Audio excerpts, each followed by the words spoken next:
Hello বন্ধুরা, দেখো father's ডেতে কিন্তু আমার বড় মেয়ে তার বাবার জন্য স্পেশাল একটা গিফট বানিয়েছে, তাও আবার নিজে হাতে কাগজ দিয়ে কি সুন্দর বানিয়েছে। তোমরা দেখো, আমার তো খুব ভালো লেগেছে। তোমাদের কেমন লেগেছে অবশ্যই কিন্তু জানিও। ভিডিওটা দেখো, কি ভালো লাগে না যখন সন্তান নিজের হাতে তার বাবাকে বা মাকে এরকম কিছু বানিয়ে দেয়, তার থেকে খুশি মনে হয় আর কিছু হয় না। এগুলো তো কিনতে পাওয়া যায় না, কিন্তু এগুলো সত্যি। তো দেখো কি সুন্দর, আমার তো খুব ভালো লেগেছে।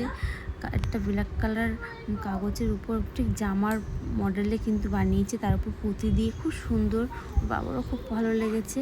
তো এই গিফটগুলো কিন্তু আমাদের মানে কি বলবো, খুবই খুবই